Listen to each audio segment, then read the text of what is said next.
going there today, aren't we? This Jeez. is so good. This is really good. Whether it's linking it to your good intentions. Yes. Your good intentions. That's right. Woo! And we keep things so far away, but that's a great lie. The truth is, you're one decision away from changing. You're one new relationship. You're one podcast. I feel like we are unlearning the lies today. Like knocking them down. Oh, whoa. Whoa. I've never been asked that one. Wow. Okay. Love is greater than your fears. It's the one thing in your life that's greater than your fears or your emotions or the setbacks. Ed Mylett. But you're most qualified in your life to help the person you used to be. And so, ironically, God uses your mistakes or your averageness, whatever you think it is, to qualify you to help other people that are just like you. Ever since I heard you say this, I think about this all the time. Yeah. I know you speak in sold-out stadiums around the world, and we are so fancy here. That's pretty fancy. We greet you with the... It breaks my heart that most people don't understand. If they were to look back at their life, most of the beautiful experiences of their life came after something painful. Thank you, Jamie. That's it's probably the greatest gift I've ever been given. It's such promise and potential, and you got up that one time, and the next time you got up, but then you didn't, and you quit. Dreams, you quit on your family, you quit on your potential, you quit on your emotions and your memories. And so many people, unfortunately, have quit. And my message would be, you could still get up. It's not too late. How many times have we probably had like a life-changing conversation? Probably like 10 or 12 times easily as friends. Yeah. In a pretty short window of time. I quit getting up because I was scared. I was scared I wasn't enough. I was scared this was too big for me. I was scared of what other people were going to think about me. And I was more afraid than I loved my family, than I loved the people around me. And I gave into my fears rather than embracing the love.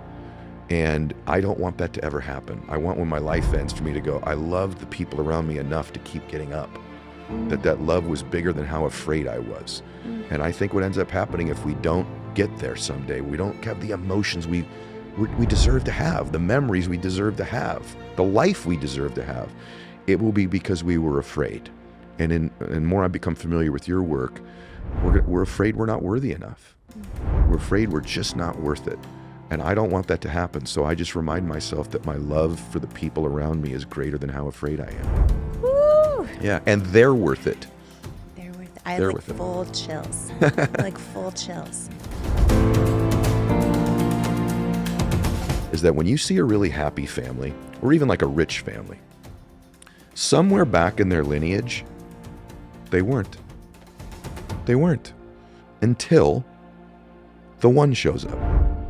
And in every family, there's a one. There's the one. And that one person changes a family lineage forever. And in my family, I'm the one. My dad set the table by the change he made by getting sober, but I'm the one who got up early. I'm the one who everyone thought was crazy, that everyone criticized. I'm the one who stopped hiding, to quote you, in plain sight. Like the hits, I'm the one who people rejected. I'm the one who had to carry the emotional burden of changing our family. And it's so worth it because my nieces and nephews, they don't think like I thought when I grew up. They've got dreams and ambitions and they believe in themselves and they're good people and they contribute. And I'm proud of the fact. And so if you're listening to this, if it even affects you at all, just a little bit in your body, you get a little butterflies or a little bit of emotion, or even if you think, it's not me, that means it is you. You're the one. You are the one in your family. You vibrate at a very low frequency when you think negatively of yourself and when you don't believe good things about yourself or when you're acting in a way that's not congruent with who you really are. And so in a moment, you can decide, I'm going to operate in truth. And the truth is you were born to do something great with your life. All of you were. You were born to do something awesome with your life in big ways and small ways. That is the truth. That is the truth. And so now we're operating at a high frequency level. This is like breakthrough. Because when you believe that to be true about yourself, your whole vibration changes. Raises. You're in your power. Yes. So I got to tell you, so Before we jump into this episode, I'd love to invite you to join this community to hear more interviews and one-on-one conversations with me and you to help you truly believe in yourself, trust yourself, and know you are enough so that you can become unstoppable in living your best life. All I want you to do is click on the subscribe button. I love your support. It's incredible to see your comments and how many of you are, sharing these episodes with everyone else. And I'm just so grateful to be here for you. And I'm so excited to go on this journey with you.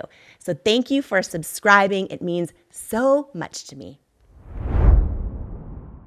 Who you spend time around is so important, as energy is contagious, and so is self-belief. And I'd love to hang out with you even more, especially if you could use an extra dose of inspiration, which is exactly why I've created my free weekly newsletter that's also a love letter to you, delivered straight to your inbox each and every Tuesday morning from me. If you haven't signed up to make sure that you get it each week, just go to jamiekernlima.com to make sure you're on the list, and you'll get your One-on-One with Jamie weekly newsletter and get ready to believe in you. If you're tired of hearing the bad news every single day and need some inspiration, some tips, tools, joy, and love hitting your inbox, I'm your girl. Subscribe at jamiekernlima.com or in the link in the show notes. In life, you don't soar to the level of your hopes and dreams. You stay stuck at the level of your self-worth. When you build your self-worth, you change your entire life. And that's exactly why I wrote my new book, Worthy: How to Believe You Are Enough and Transform Your Life for You. If you have some self-doubt to destroy and a destiny to fulfill, Worthy is for you. In Worthy, you'll learn proven tools and simple steps that bring life-changing results, like how to get unstuck from the things holding you back, build unshakable self-love, unlearn the lies that lead to self-doubt, and embrace the truths that wake up worthiness, overcome limiting beliefs and imposter syndrome, achieve your hopes and dreams by believing you are worthy of them, and so much more. Are you ready to unleash your greatness and step into the person you were born to be? Imagine a life with zero self-doubt and unshakable self-worth. Get your copy of Worthy, plus some amazing thank you bonus gifts for you at worthybook.com or the link in the show notes below.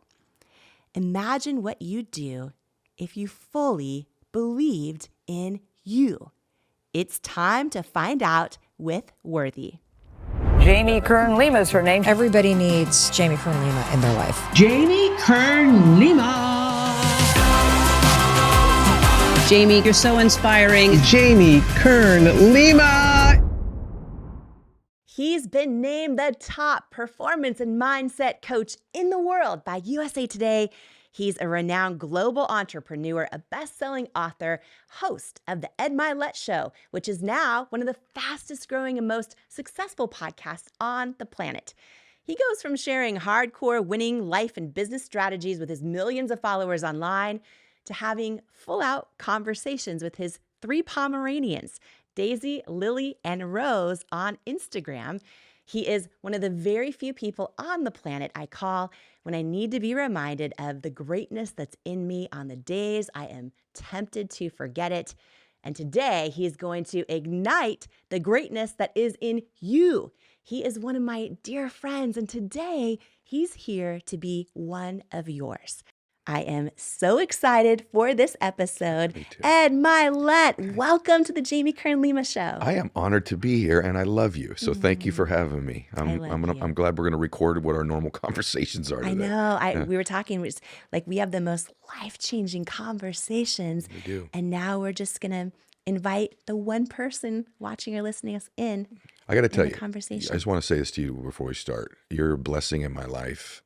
And I'm so grateful that God brought you into my life many years ago. And I don't know where I would be without you. So I just want to let you know that up front. I love you. Are you here on my show to make me cry? No, To I make don't want me anyone cry to cry. today? Oh, I love you. Thank you. Well, I am so excited because I just think of the one person watching and listening today who I know in every ounce of my being that this episode is going to be for. That is the thing I'm the most excited about.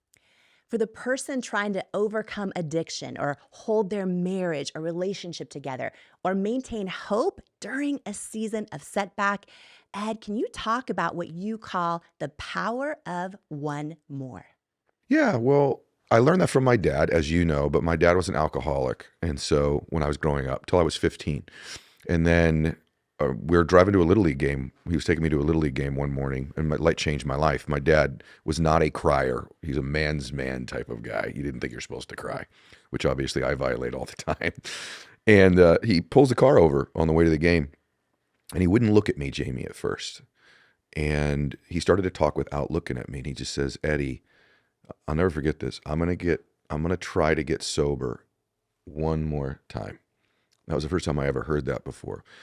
And I remember saying, Daddy, like, what would be any different this time? You've tried before. And he said, because this time I'm going to do it because I love you. And it makes me, I don't know why you do that to me. I don't remember ever hearing my dad say that prior to that time, ever. And he got emotional and I got emotional. And he said, I'm going to try one more time. And then when he went away and he came back, I said, Daddy, are you never going to drink again? And he said, I can't promise you that, Eddie. What I can promise you is I'm not going to drink for one more day at a time. And those days stacked up for the remaining 35 years of his life. He never had another drink. So what I learned out of that was two things. One was the power of trying something one more time and the value of that. The other thing I learned for people that are going through those things is my dad linked that effort to love. Because love is greater than your fears. It's the one thing in your life that's greater than your fears or your emotions or the setbacks. Love is the greatest gift we have in our life. And the power of how much he loved me and our family was greater than his addiction. And if you can begin to link these difficult times you have to the love you have for another person, or even your pet, like your Pomeranians, like me, then you've got a superpower in you. And when we don't have that linkage is when we're weaker. And if you think about a good person, you usually won't do a whole lot for yourself, but you'll do a whole lot for people that you love. Usually most good people will do more for people that they love and that they care about than they ever would for themselves. And so if you're that type of person, if you're going to find your way out of whatever situation, you've got to link it to the people that you love and make your greatest effort on their behalf. And that's what my dad did with one more. Yeah. And it worked. It worked. Yeah. We're here today because of it. The other thing I learned is interesting. I know I've told you this privately, but the other thing we do as human beings is we discount ourselves. You know, we think, well, I'm not qualified to help other people because, you know, I've got this mistake I've made, or I've been divorced, or I've always been average and ordinary. Why would I ever do something great with my life, you know? And I think we do that. We use our failures as weapons against ourselves, or even our sins and our mistakes. And I know I've done that before. And so after I wrote The Power of One More, it literally changed my existence.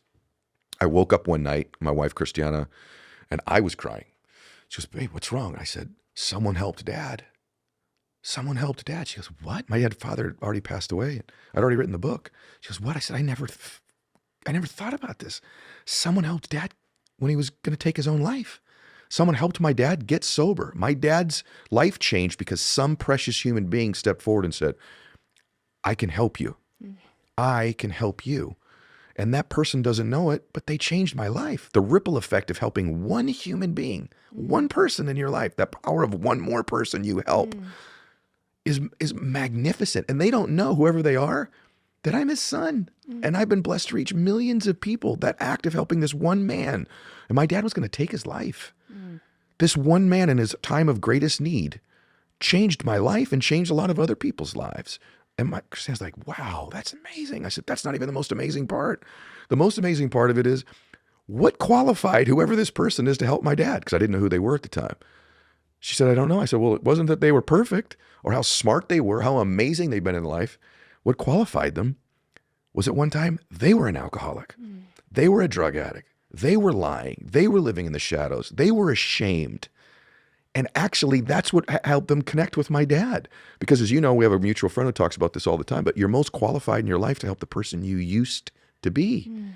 And so ironically, God uses your mistakes or your averageness, whatever you think it is, to qualify you to help other people that are just like you. And so that's the extension of the power of one more. That man, I found out who he is now, changed my entire life, and he didn't know it just because he stepped forward and was qualified to help my dad. And that qualification was his mistakes, not his perfection. Woo! Yeah. Yeah. So many of us, we think we need to hide our past mistakes, or we should be shameful of them. And so many people are searching for their purpose, and they think maybe it's going to come through their job or through some great act of, that the world celebrates. But you talk about that God can use your pain, right, for good. Yes. And can you talk about that? Because a lot of people are searching for their purpose, and you think about how this one person helped your dad, who then, I think probably, I've thought a lot about this for me too, and you, because you and I talk about this a lot. If you can survive pain, temporary pain in your life, and all pain is, everything's temporary except our souls. If you can survive temporary pain, on the other side of that pain, you meet another version of you. There's some characteristic, some learning, some lesson, some emotion, some understanding that God gives you for your pain if you survive it. So I've actually looked at, I think people that are happy and successful, to some extent, they develop a different relationship with pain than people who just only suffer through it. And so I'm going through something even right now, as you know today, that's pretty uncomfortable and painful. But what I keep reminding myself is, the cool part about it is once this is over, I get another version of me out of it. And that lesson that I'll learn, God's going to use for me to qualify with somebody else who's going to go through some form of pain. Yes. So I really look at pain much differently in life as I don't want it in my life. I would prefer to not have any, but I'm also a realist after 52 years. Like, I look at a pattern in my life, I go through painful things, and so do most people. And I think your relationship with it, or your belief about what it means, can change everything and give you the faith, give you the confidence, give you the strength to persevere through pain. And it breaks my heart that most people don't understand. If they were to look back at their life, most of the beautiful experiences of their life came after something painful. And so I would just recommend anybody, if you're going through it right now, my prayer for you is that you have the wisdom to know it's temporary. This soon will pass. This too will pass. But on the other side of it, there's a gift waiting for you if you look for it. What you just said is so powerful, and the fact that in the midst of your pain, on the other side of it is a new version of you. Yes. And just for everybody listening right now, I wasn't even planning to ask you this, but it reminded me of something that you have shared. I've seen you share this in stadiums where everyone just starts sobbing because this is such a powerful concept. But when we think about the things that we go through and that other version of us waiting on the other side, can you talk about how you envision meeting the version of you one day that you were born to be? This is a story for everyone listening right now, because ever since I heard you say this, I think about this all the time. I think about this all the time. Can you share this? Because listen up, everybody. Well, I do too. I think about it all the time too. So maybe I'm weird in the sense that I like to think about the end of my life. It's okay with me to think about that. And because it gives me perspective on what matters now. And so to me, when you pass away, I mean, in my faith as a Christian, all I really want is the Lord to go, "Hey, well done, good and faithful servant, and get your butt in here." That's what I want. But having said that, whatever your faith is, I think that you meet who you could have been. I think you get introduced to the ultimate version of you. And so, like when you pass, you get to heaven, whatever you believe. I think I do. I think when you get to heaven, this is my hallucination, that the Lord's going to go, "This is who I made you to be. Meet her, meet him." And in my opinion, when I get there, I want to be identical twins. I want to get everything out of my life. I say, max out your life. I want to become that person. And to me, heaven, a form of heaven for me, would be that when I get there, we're identical twins. I say, "Man, I've been chasing you all my life. All my life I've been chasing you." And for the ultimate me to look back and go, "Man, I was watching you. And you know what? You fell down that one time. I don't know if you're going to get up. And man, you blew it in that chapter. You completely screwed that one up. But you know what? You kept getting up. You kept getting up. You kept getting up and learning that lesson and improving and growing. And then you'd have another setback. And then you thought you had it figured out, and then you don't. And you know what? You got here. You did it. You did it. You maxed out your life. You had all the emotions you were supposed to experience. You made all the memories. You made the difference in the world. You felt and lived life the way you were supposed to, the way you were born to have it. And for me, that's heaven. Hell would be the reverse, which is I get there and we're total strangers. That at some point, he goes, I saw you and you had such promise and potential, and you got up that one time, and the next time you got up, but then you didn't. And you quit on your dreams. You quit on your family. You quit on your potential. You quit on your emotions and your memories. And so many people, unfortunately, have quit. And my message would be, you can still get up. It's not too late, right? It's not too late, because to me, it would be hell to go, we're total strangers. And when I look at that version of me where I don't get there, I pictured the ultimate me saying to me, I've never said this to you before, but lately I've been picturing the ultimate me going, Ed, what happened? What happened? And I know what the answer would be if I don't become me. I know what would have held me back. And what I would have said was, and this is why your work with Worthy is so profound, by the way, what I would have said is, I quit getting up because I was scared. I was scared I wasn't enough. I was scared this was too big for me. I was scared of what other people were going to think about me. And I was more afraid than I loved my family, than I loved the people around me. And I gave into my fears rather than embracing the love. And I don't want that to ever happen. I want, when my life ends, for me to go, I loved the people around me enough to keep getting up. That love was bigger than how afraid I was. And I think what ends up happening, if we don't get there someday, we don't have the emotions we deserve to have, the memories we deserve to have, the life we deserve to have, it will be because we were afraid. And more I become familiar with your work, we're afraid we're not worthy enough. We're afraid we're just not worth it. And I don't want that to happen. So I just remind myself that my love for the people around me is greater than how afraid I am. Woo! Yeah, and they're worth it. They're worth it. I They're have worth it. full chills. Like full chills. And the person listening right now, dimming their light, doubting themselves out of their own destiny. What you just said, I want the love for my family, for it to be more than my fears. And you arriving to heaven, not becoming the person that you were born to be or created to be, is you saying, I let my fears be greater than my love for my family. I was literally driving here today, Jamie, and Christiana is in our garage doing some cleaning because I have her do all the manual labor in our house. And I'm kidding. I know that to be true. It actually is has true. told She's me. told you that. And but to along your point, because it's emotional for me, she sent me some pictures of my grandparents, and was just driving up here today. And maybe she sent them to me because I'm having a rough day, but one of them was of my papa, and who I'm named after. I'm Edward Michael Joseph Mylett III. And when I was a little boy, Papa was the person that made me feel special. And what I would say to people listening or watching is, when you were a little boy or a little girl, hopefully there was like that one person that when they would look at you, and if you did have that person, picture their face right now, just when you were with them, they made you feel special, like you were born to do something great with your life. You just felt something about you when you were around them. And for me, it was my papa. He wasn't my dad at that time. It was his dad. I remember my grandfather, Papa, would pick me up on Sundays. We'd go get donuts for all my cousins before we'd go to church. And he had this blue van, and he would pick me up, and he was this big man to me, and I would look at him as a little boy sitting in the seat. Finally, he let me sit in the passenger seat next to him. He was funny. He'd drive by people and honk and just wave at total strangers. And I thought Papa knew everybody. But he would look at me and he'd go, Eddie, you were born to do something great with your life. You're the special one. You're awesome. I go, I am, Big Papa. He goes, you are. You're my favorite. And he would always tell me I was his favorite. He had all these grandkids. I was the oldest one. And every time another grandkid was born, you'll get a kick out of this. I remember vividly, he called me one time. He goes, I was 8. He goes, Eddie, your cousin Peter was born today. He's amazing. He's got our blue eyes. I said, he does, Papa? He goes, he's incredible. 6 pounds, 7 ounces.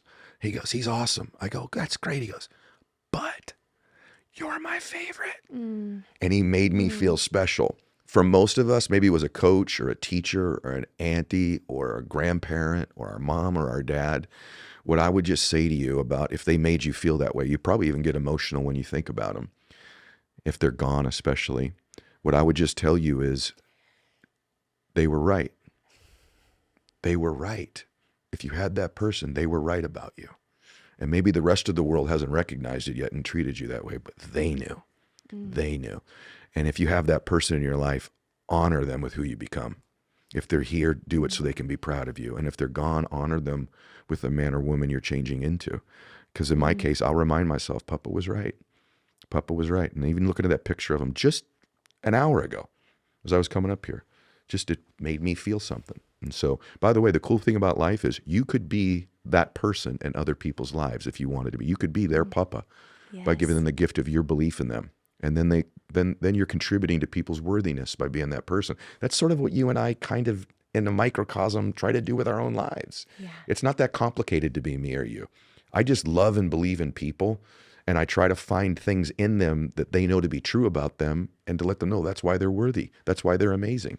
It's not that complicated to be that person. Yeah. And talk about finding your purpose. Don't you find that when you know you've been that person, even if it's someone at Starbucks that you don't even know, or someone at the gas station you don't even know, whatever it is that you just, it's that soul-filling thing, and all you did was, For me, it's like almost a selfish act to believe in people because it makes me feel good about me. It makes me feel good, almost like I'm doing, because I'm such an average person and a flawed person. But I do remind myself it's that averageness and those flaws that qualify me. And I don't know, when I'm in that way, I feel like I'm the best version of me, like I'm doing some form of God's work, like I'm whispering God's words into them, not my own. And it's selfish because I feel good about me when I believe in other people and when I'm kind to people and extend belief in people. It kind of makes me feel like that's my purpose. And you said something really important earlier that you and I talk about privately all the time. If you're looking for your purpose, you said it earlier, it's probably somewhere buried in some pain you've been through, right? Like in your case, the way you inspire people about their worthiness comes because there was so much of your life where you didn't feel that. There's so many experiences you've had overcoming really difficult times, even if you had progress, like when you were building your cosmetics company, and people connect and relate to you because not just because you're this amazing soul, but because you found your purpose in all that pain you went through. It's a cool part of life once you discover that. I know, you talked about your dad, your grandpa, your whole journey, and you talk about this idea of being the one in your family, right? And I know for so many people, and really just that one person listening right now, for the one person listening right now who, maybe doesn't have people around them that think the way they do or dream the way they do, or they're just on this road where they're like, can I be the one to break a generational cycle? But the majority don't. The majority stay with what's comfortable, repeat cycles, want to feel love and belonging, and almost feel like if they are a little bit different or dream a little bit bigger, that something's wrong with them, or that they don't fit in, when in fact they might be the one in their family. Can you share this idea? Because I know it is going to speak to someone's soul today. There's so much more coming up in this episode. You are not going to want to miss it. But first, I wanted to share this with you. In life, you don't soar to the level of your hopes and dreams. You stay stuck at the level of your self-worth. When you build your self-worth, you change your entire life. And that's exactly why I wrote my new book, Worthy: How to Believe You Are Enough and Transform Your Life for You.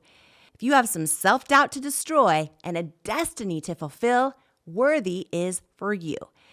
In Worthy, you'll learn proven tools and simple steps that bring life-changing results, like how to get unstuck from the things holding you back, build unshakable self-love, unlearn the lies that lead to self-doubt, and embrace the truths that wake up worthiness, overcome limiting beliefs and imposter syndrome, achieve your hopes and dreams by believing you are worthy of them, and so much more.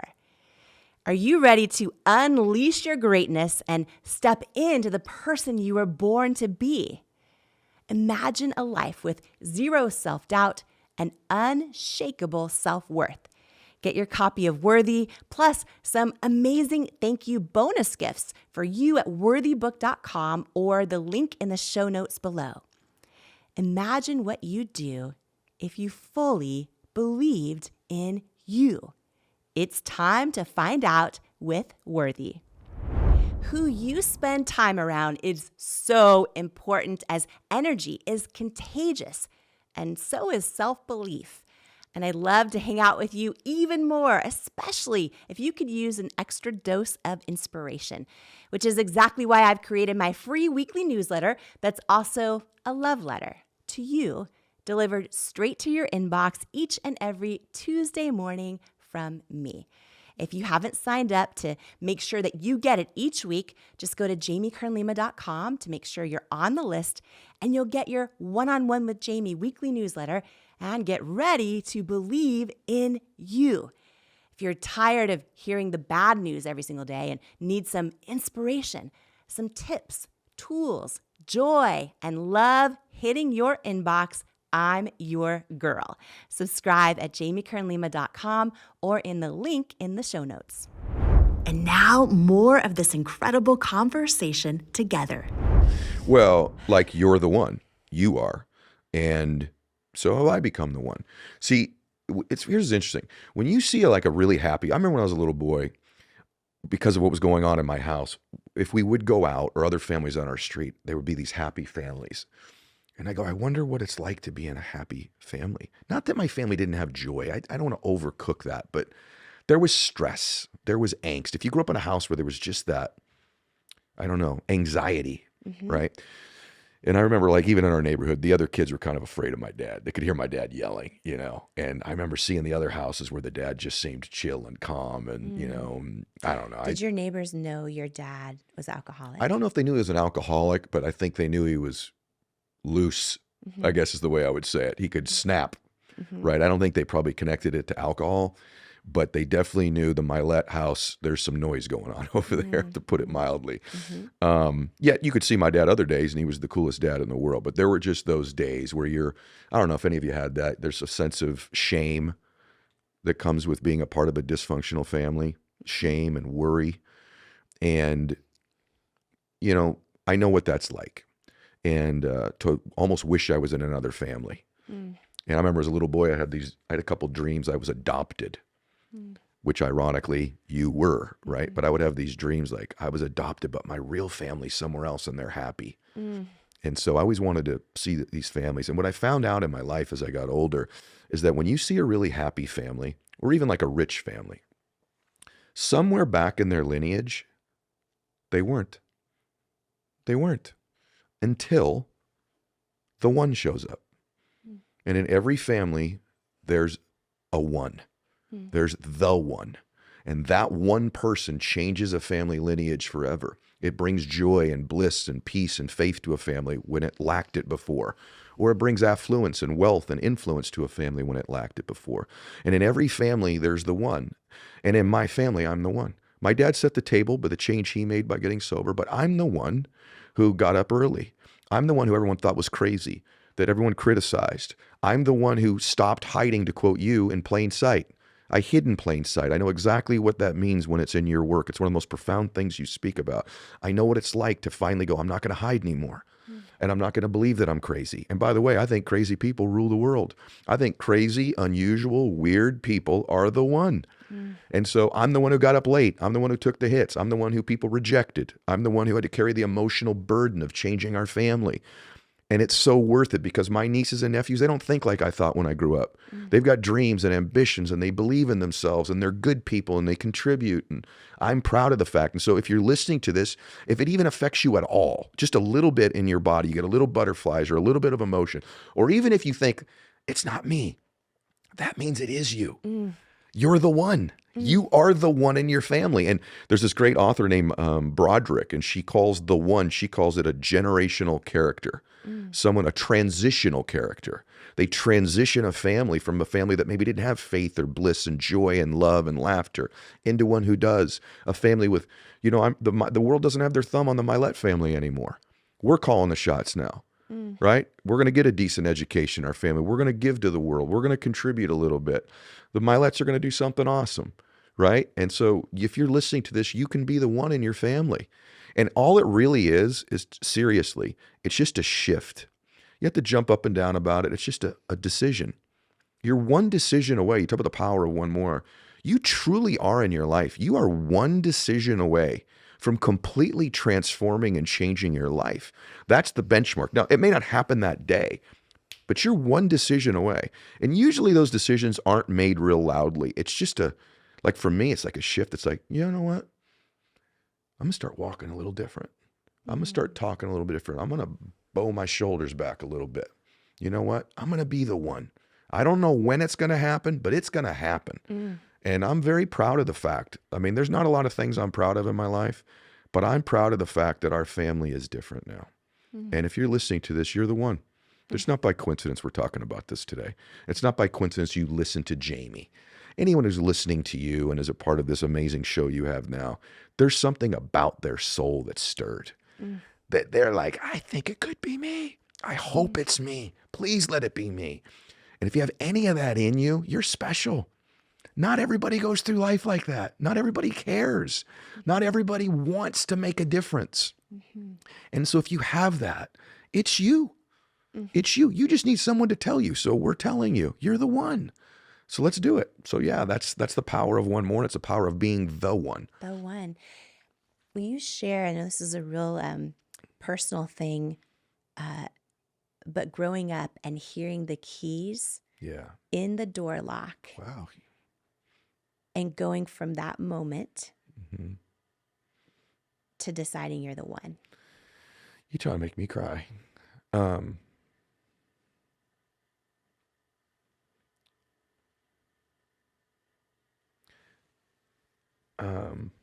I don't know why that makes me emotional, because I talk about this, but maybe because it's you, because I know the pain you had as a child too. I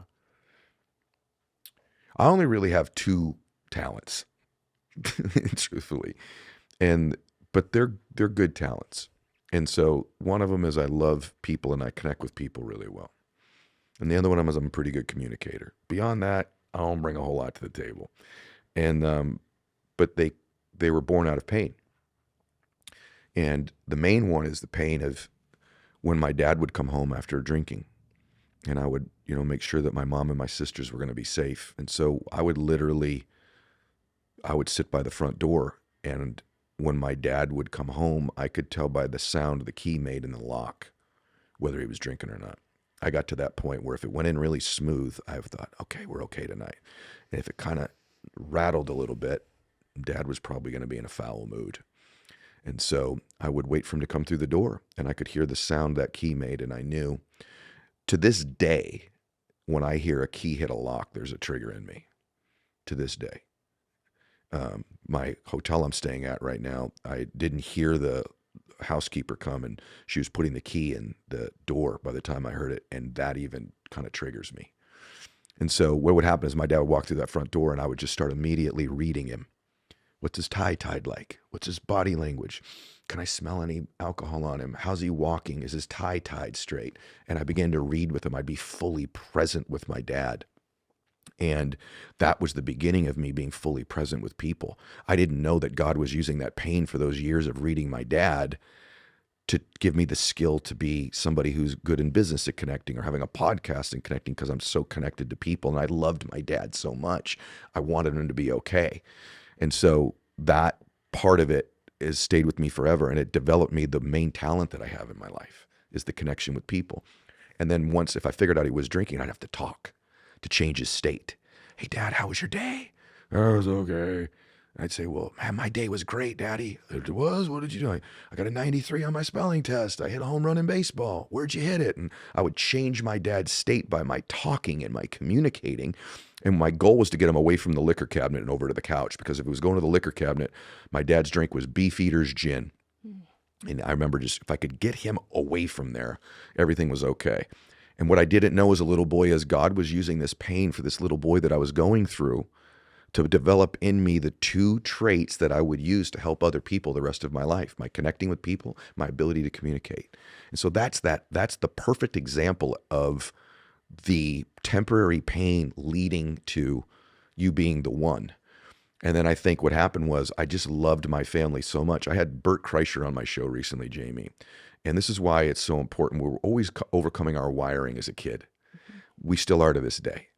And I told Bert, we were talking about drinking, and I said, what kind of a dad are you? And he, he's a humble guy. He says, I'm a 6 out of 10 or whatever. And we were talking about his drinking. He's known for, that. And I said, Bert, the number one thing that my dad's drinking did to me wasn't that I was afraid or that, I or we were going to be hurt or anything like that. What it did to me as a little boy is it caused me to worry. I would worry about my dad. I would worry he wasn't going to make it home. I was worried he was going to get in a car accident. Someone was going to hurt him. I would worry. And that created this pattern of me, of a worrier.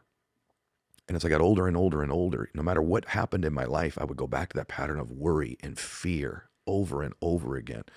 And so it's a matter of, for me to be the one, I had to escape this worry and fear that I had in my life. And once I identified what it was, it allowed me to be the person that changed our family forever. So I know you used to try to protect your mom and your sisters if he was coming in drunk. And for so many people, and maybe for the person right now who was raised around hard things and is in a spot where they've been repeating them. Yeah. How right now, if they are 20 or 30 or 60 or 70, how right now can they make the decision to be the one? I can tell you for sure, I know. The way that you change where you are in your life is these things that you believe about yourself that are negatives aren't true. They're not true. And remember this, if you start telling yourself the truth about who you are, to quote your work, and your worthiness, you can change this. And so these things that you think about yourself are not true. And truth vibrates at the highest frequency. So what's happening is you vibrate at a very low frequency when you think negatively of yourself and when you don't believe good things about yourself, or when you're acting in a way that's not congruent with who you really are. And so in a moment, you can decide, I'm going to operate in truth. And the truth is, you were born to do something great with your life. All of you were. You were born to do something awesome with your life in big ways and small ways. That is the truth.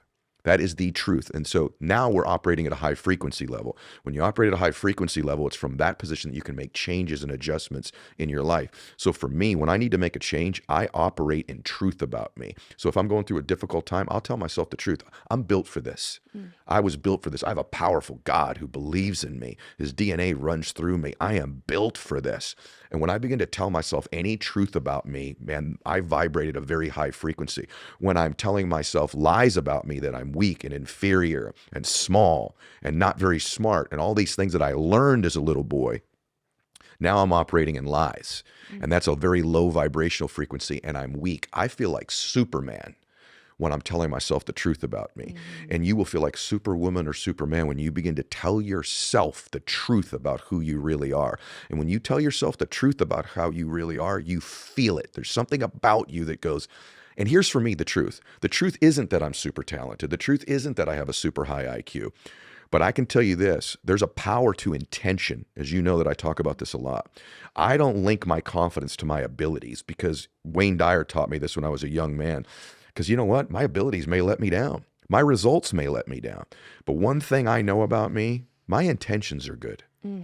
I have good intentions. Today, before I came over here, you and I both, we prayed. I guarantee you, before I got here, you said a prayer. I know you. I said a prayer as well. My prayer isn't that I'm amazing. My prayer is that I connect to my intention. My intention is to help people, to serve, to contribute. Of all of my weaknesses and frailties and mistakes, I intuitively believe about me that I'm a good person. I've been with me all my life. I know me. You couldn't probably convince me I'm super smart or unbelievably talented or any of that, but you could convince me I'm a good human. And for most people listening to this, you know that about yourself too. You just don't give yourself any credit for it. There's a power to intention. Listen to me. There's a power to intention. And when you connect your confidence or even your worthiness, and you've taught me the difference between confidence and worthiness, to your intent, you become pretty unstoppable because that's a truth about you. So the truth about me is I care. The truth is I want to do good. I don't always do good, but my intentions are good. And so that's such a truth about me. Then I'm superhuman because I'm vibrating at a high frequency because I'm telling myself the truth about me. So the truth doesn't have to be, I'm amazing, I'm super talented, I'm beautiful, I'm this. Maybe you don't believe those things about yourself yet. That doesn't matter. Are you a good person? Are your intentions pure? Now, when you connect to intent, that's a truth, right? And that's why eventually I believe good people win. I just think good people eventually win because they're connected to truth and their intentions. So for me, it's always comes back to my intentions. Right before we did this today, in the green room before you came over and we took our walk together, I just said a quick prayer to myself and reminded myself, I intend to serve. I intend to serve. Everything will be okay from there. This is so good. It is good. This is like breakthrough. So many people are in this cycle of self-doubt. Yes. And they go, I want to believe I'm enough. I want to believe I'm worthy. Yep. And I don't know how to. Yes. I don't know how to do it. This strategy, Yes. Yes. link your worth to your intentions, right? Yes. Because when you believe that to be true about yourself, your whole vibration Changes. raises. You're in your power. Yes. So I got to tell you, we have a friend, John Gordon, who talks about his different Ds, right? He's got these different Ds he talks about. I really have 3 Ds so let's reverse it. If I wanted you to fail, if you believe in the adversary, let's say, right? Or just forget you even believe in the adversary or the devil. You just believe in adversity. If I wanted to get you to fail, what would I try to get you to feel? I'd get you to feel 3 things. If I want you to fail, if I want you to quit on your dreams, okay, quit on your business, quit on your family, quit believing in you, what would I need to get you to feel? One of 3 or all 3 Ds. The first thing I try to get you to be is totally discouraged. Because if I can get you discouraged, discouragement is a weapon of the adversary. So if I can just get you a little failure, a little setback, a little discouraged, I can get you to quit. If that doesn't work, here's what I'm going to give you. I'm going to give you a dose of doubt. Let me just dose you with some doubt. Doubt about your abilities. Doubt you're worthy of it. Doubt your intentions are good. Doubt your confidence level. Doubt. If I can get you doubting, I got you. Or if that doesn't work, I'll hit you with delusion. Delusion is I get you to believe things that aren't true.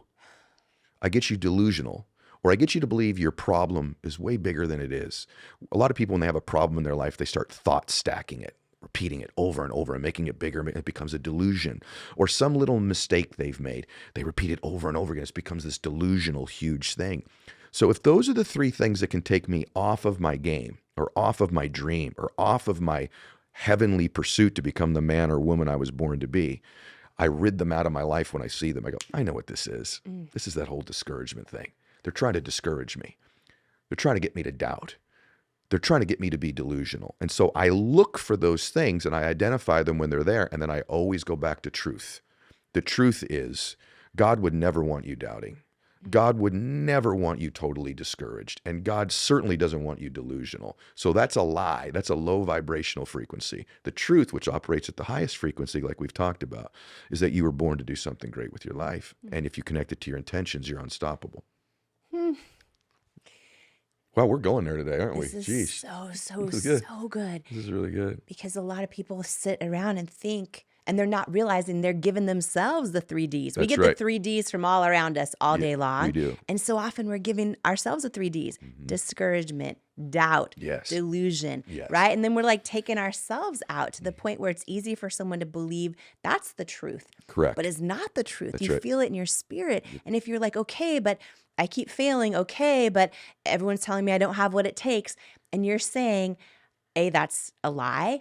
And B, when you operate in your truth, whether it is what does God say about you, whether it's the things you know to be true, or whether it's linking it to your good intentions. Yes. Your good intentions. That's right. That's Woo! right. It's totally true. And the other thing, delusion also can be a vision issue. I know you've heard me talk about this, but like, here's another thing. Here's part of what delusion looks like. Delusion is, so the Bible talks about where there is no vision, the people will perish. So I've really thought a lot about that. For most people I meet, they have some kind of vision. Like if you ask the average person, or ask anybody, listen to this, average person like me, well, you want to be happy or sad? What's your vision? They'd say happy. You want to be wealthy or in poverty? They probably say, I'd like to be wealthy. You want to be able to contribute and make a difference in your life or not? They probably say, I want to contribute. Do you want great memories in your life, or you don't want any memories? Most people would say, I would love some memories in my life. What the adversary gets you to do, or our vision gets murky, is we believe it's further away than it is. We believe it's like 15, 20 years from now. Because we believe it's so far away, we create patterns and behaviors and belief systems that perpetually keep it there. And we keep things so far away, but that's a great lie. The truth is, you're one decision away from changing your life. You're one new relationship. You're one podcast interview. You're one new thought, right? And one new emotion, one connection away from totally changing your life. But if you believe it's so far away, you may miss the very people around you, the very thoughts around you that could have delivered it for you sooner. And so that's another power of one more, is that it's this close. It may take a while to get there, but if you always believe it's that far away, that's delusional. It's a delusion. And that delusion will get you to miss everything around you. There's this part of your brain called the reticular activating system that I talk about a lot. And what it does is it's a prover. It proves you're right. It gives you things. It makes you notice, hear, see, feel things in your life that validate your beliefs. Or are important to you. So that's why, like, I bought a Tesla a while ago. All of a sudden, after I bought this Tesla, I saw Teslas all over the road. It drove Christiana crazy. I'd be like, 3 lanes over, babe, red Tesla. She's like, what is wrong with you? Right, Tesla. Those Teslas were always there. Why all of a sudden am I seeing them? Everyone's had that experience. I'm seeing them because they're important to me now, right? Here's the hook. What if your dreams and your ambitions and your emotions that you want become the Teslas? And you believe there could be one away. Now you see things that were always there that you were oblivious to before. And that's the power of having a truth in your life and not being delusional. Third D, delusional. I feel like we are unlearning the lies today. Yeah. Like knocking them down one after another. Good. That lead to self-doubt. If you're getting value out of this conversation with Ed Mylett, oh my goodness, you are not going to want to miss what's coming up. In fact, it is so good, we had to do a part 2. Here is a sneak peek of what's coming up in episode 2 with Ed Mylett. I want to express this so profoundly. I love that it's my favorite topic ever on any show I've ever done. And no one's ever talked to me about this before. I've conflated in my life too many times the difference between significance and love. And so when I was a little boy, actually, when I was a big boy, even now, I felt loved if I did something significant. So if I brought home straight A's, Eddie, we're so proud of you. Or if I hit a home run, or I got big muscles, or I made hundreds of millions of dollars, or I had an island, or I got a jet, or whatever it was, that recognition felt like love. But it's a reduced version of it. So all my life, I've been trying to earn it. And earn it. And the truth is, I'm just realizing now, I don't have to earn it. It's my birthright. God gave it to me. I want to talk to you. I want to ask you something I've never asked you before. Okay. Not even in our regular conversations. I've never asked you about this before. Oh, whoa. Whoa. I've never been asked that one. Wow. Okay. You're amazing. Now you're going to make me really emotional. But to just melt back down and cool back down to what I was worth. And I'll never forget the day because I literally watched my dreams walk out the door. But the moment was bigger than my worthiness in that moment. And wow, look at you. literally athletes, the best athletes in the world. Right. I know that you coach presidents and world leaders. You coach so many different people to overcome their limiting beliefs. Believe it or not, it's their confidence or their worthiness level. And I remember asking you, what is it? And you said that you can see God Yes, in that person, that's correct. every single person. Yeah. And that shifted me. See, people think, oh, a gift is I look like Beyonce, or I sing like Beyonce, or I'm strong like The Rock, Dwayne Johnson. Those are gifts because they're very visible gifts. But most human beings' gifts are subtle and quiet and beautiful. It's their nurturing ability. It's their kindness. It's their intention. It's their humor. It's their intellect. It's their problem-solving ability, right? It's their resiliency. It's their toughness. It's their faith. It's their strength. It is impossible to see God in them and judge them Amen. at the same time, Oh, I love you. right? That's exactly right. Right? Right. And I'm watching them all of a sudden not feel judged by you, so now they feel safe. All right, this is going to get controversial.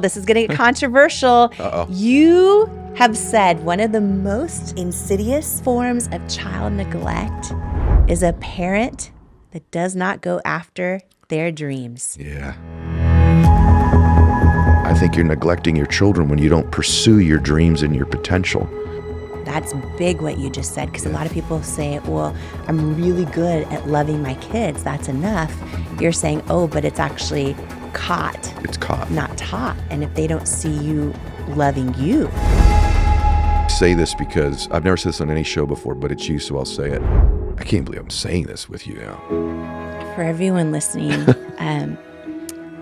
just holding out for hope or for love in their life, would you mind just taking a moment and just speaking into them?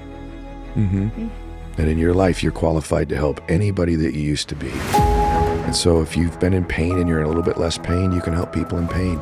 If you've not believed in yourself for a little while, maybe you believe just a little bit more today, you can help people who need that belief. I've done that good. I've done that really good with my kids. I've done that really good with them. And I would just recommend to everybody, if you have a chance to tell another human being about them, tell them. God chose you to change the world. That's what kept my head when we were talking today. That's what I was thinking. It's going to use you a lot of different ways. It's not just the speaking, it's this too. Like, you're doing something here. Like, I've never cried like that. And the only time I ever cried in interviews was when you interviewed me. Only 2 times ever. Like, dude, you need to be doing this. Look, everyone's crying in here, by the way. I have one more thing to share with you, but before I do, if you got value out of this episode, my only ask is that you please share it. Share it with another person in your life who could benefit from it. Post it and share it with others online or in your community who just might need the words and tools and lessons in this episode today. You never know whose life you're meant to change today by sharing this episode. And thank you so much for joining me today. And before you go, I want to share some words with you that couldn't be more true. You, right now, exactly as you are enough and fully worthy. You're worthy of your greatest hopes, your wildest dreams, and all the unconditional love in the world. And it is an honor to welcome you to each episode of the Jamie Kern Lima Show. Here, I hope you'll come as you are, heal where you need, blossom what you choose, journey toward your calling, and stay as long as you'd like, because you belong here. You are worthy, you are loved, you are love, and I love you. And I cannot wait to join you on the next episode. This is the Jamie Kern Lima Show. In life, you don't soar to the level of your hopes and dreams. You stay stuck at the level of your self-worth. When you build your self-worth, you change your entire life. And that's exactly why I wrote my new book, Worthy: How to Believe You Are Enough and Transform Your Life for You. If you have some self-doubt to destroy and a destiny to fulfill, Worthy is for you. In Worthy, you'll learn proven tools and simple steps that bring life-changing results, like how to get unstuck from the things holding you back, build unshakable self-love, unlearn the lies that lead to self-doubt, and embrace the truths that wake up worthiness, overcome limiting beliefs and imposter syndrome, achieve your hopes and dreams by believing you are worthy of them, and so much more. Are you ready to unleash your greatness and step into the person you were born to be? Imagine a life with zero self-doubt and unshakable self-worth. Get your copy of Worthy, plus some amazing thank you bonus gifts for you at worthybook.com or the link in the show notes below. Imagine what you'd do if you fully believed in you. It's time to find out with Worthy. Do you struggle with negative self-talk? Living with a constant mental narrative that you're not good enough is exhausting. I know because I spent most of my life in that habit. The words you say to yourself about yourself are so powerful. And when you learn to take control over your self-talk, it's life-changing. And I wanted to give you a free resource that I created for you if this is something that could benefit your life. It's called 5 Ways to Overcome Negative Self-Talk and Build Self-Love. And it's a free how-to guide to overcome that negative self-talk, to build confidence and develop unshakable self-love so that you can dream big and keep going in the pursuit of your goals. Don't let self-sabotaging thoughts hinder your progress any longer. It's time to rewrite the script of your life, one filled with self-love, resilience, and unwavering belief. If you're ready to take charge of your narrative, build unwavering confidence, and empower yourself to persevere on the path to your dreams, you can grab your free guide to stop overthinking and learn to trust yourself at jamiekernlima.com/resources or click the link in the show notes below.